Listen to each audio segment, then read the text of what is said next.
The crash echoed through the diner.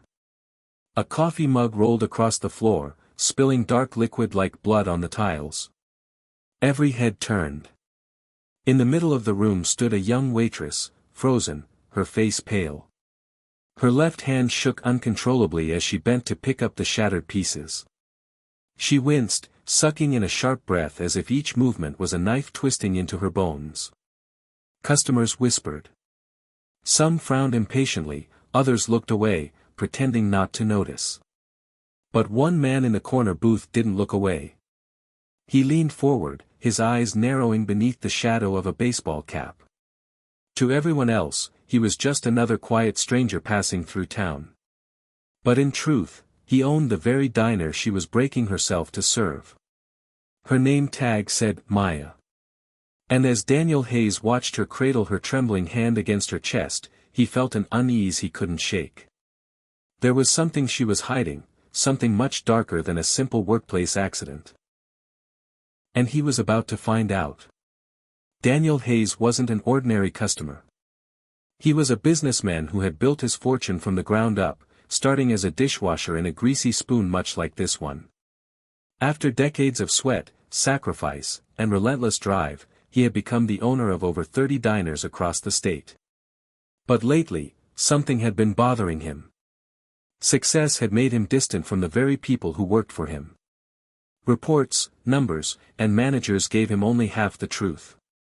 So he decided to start going undercover, visiting his diners dressed as an ordinary man, just to see how life really was for the staff who made his business possible. Tonight, what he found unsettled him deeply. Maya wasn't just tired. She wasn't just clumsy. She was hiding something. Daniel watched closely as Maya forced herself back to her routine. She plastered on a smile, wiping the counter, pouring coffee with her good hand, pretending that the accident hadn't happened. But every time she reached for something with her left hand, she flinched. Her fingers trembled as though even the weight of a glass of water was too much. When she came to his booth, she avoided eye contact. Sorry about the noise earlier, she murmured. What can I get you? Daniel studied her for a moment. Just coffee, he said softly. Then, after a pause, are you okay? She forced a smile that didn't reach her eyes. Of course. Happens all the time. But Daniel had lived long enough to know when someone was lying. The night dragged on. Customers left one by one until only a few lingered. Daniel stayed, pretending to read the newspaper, but really, his eyes kept flicking toward Maya. She moved slower now, fatigue weighing on her like chains. When she thought no one was watching, she slid into a booth, unwrapped her hand quickly, and revealed the truth. Daniel's chest tightened. Her fingers were swollen, purple and blue. The bandage was nothing more than a strip of old cloth tied unevenly. She tried to flex her hand, but the pain was so sharp she bit her lip to keep from crying out. Daniel folded the newspaper, his decision forming. He needed to know more. The next day, Daniel returned. Same booth. Same cap pulled low. Same quiet observation. Maya was there again, moving through the morning rush with that same forced cheerfulness. Every smile was a mask. Every plate she carried was a battle. Daniel left a large tip and noticed her slip it straight into her pocket instead of the communal jar. That told him more than words. This wasn't greed. This was survival. When her shift ended, Daniel quietly followed her from a distance. She walked several blocks through the damp streets to a crumbling apartment building with peeling paint and broken steps. She disappeared inside, the door swallowing her whole. The tiny apartment. The following evening, Daniel returned, but this time, he knocked. The door creaked open. Maya stood there, her good hand holding the frame, her injured one tucked deep into her hoodie pocket. Her eyes widened in alarm. You, she whispered. I know this looks strange, Daniel admitted, his voice calm. But I saw you in pain last night. I couldn't stop thinking about it. I just want to help. Maya hesitated, ready to shut the door. But then a small voice called out from inside. "Mama, who's there?" Daniel's eyes softened as a little boy appeared, no older than 6. His hair was messy, his cheeks flushed with the warmth of home, and his wide brown eyes blinked curiously. "This is a friend from work," Maya said softly. Daniel smiled gently at the boy. "Hi there." The boy waved shyly before retreating to his coloring book on the floor. Daniel turned back to Maya, his voice lower now. "You're working with a broken hand, while raising him alone." Maya's defenses crumbled. She opened the door wider. "Come in." The apartment was small, barely 2 rooms, furnished with second-hand pieces. But it was tidy, filled with traces of love, a stack of children's books, a blanket folded neatly on the couch, drawings taped to the fridge. Maya sank into a chair, exhaustion etched across her face. "His name's Ethan. He's all I've got. His father left years ago. Rent, food, school, it doesn't stop." She swallowed hard. 2 weeks ago, I slipped down the stairs and broke my hand. The hospital wanted money I didn't have. So I wrapped it myself and went back to work the next day. I can't afford to lose that job." Her voice broke. "If I stop working, Ethan doesn't eat. It's that simple." Daniel sat across from her, his chest heavy. He had seen employees work hard before, but this was survival in its rawest form. Over the next week, Daniel kept coming back.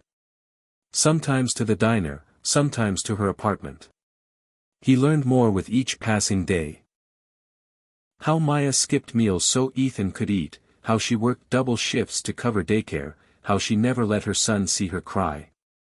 Finally, one Friday night, after the dinner rush had ended, Daniel asked Maya to sit with him. "Maya," he said quietly, "there's something I need to tell you." She frowned. "What is it?" He removed his cap, meeting her eyes without disguise. "I'm not just a customer. I'm Daniel Hayes.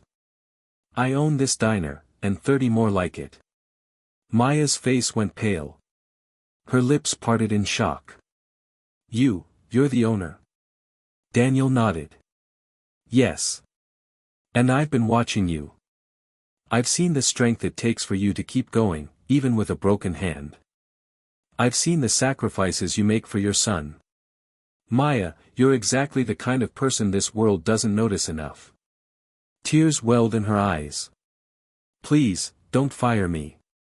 I need this job." Daniel shook his head firmly. "Fire you? Maya, I came here undercover to find out who my employees really are. And you're the bravest person I've met." The very next morning, Daniel took action. He arranged for Maya to see the best orthopedic surgeon in the city. He covered every medical bill. He told her she would be paid while she healed. When she tried to protest, he smiled kindly. "You've carried enough alone. Let us carry something for you." But that wasn't all. Weeks later, with her hand healing properly in a cast, Daniel gathered the staff at the diner. He placed a hand on Maya's shoulder and spoke loudly enough for everyone to hear. "This woman right here kept this place running with one good hand, without ever asking for pity. That's real strength. Starting today, she's not just a waitress. She's our new assistant manager, with full benefits, insurance, and a schedule that gives her time for her son." The room erupted with applause. Maya's tears fell freely as Ethan hugged her leg, his little face shining with pride. Months later, sunlight poured through the diner windows. The smell of fresh coffee and pancakes filled the air. Behind the counter, Maya stood tall, her cast finally gone, her movements confident and free. Her new name badge gleamed proudly, assistant manager.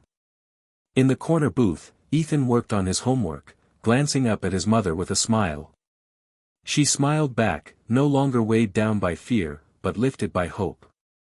Daniel watched from his usual booth, no longer undercover, but a part of their story.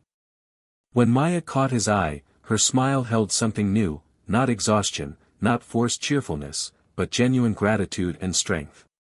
He smiled back, knowing the truth: sometimes the greatest investments aren't made in buildings or businesses, but in people. And sometimes, a single act of compassion can change the course of a family's life forever. Kindness has the power to transform lives in ways we may never imagine. When someone chooses to see past the surface, to truly notice another's hidden struggle, it can spark a chain of compassion that lifts people higher than they ever thought possible.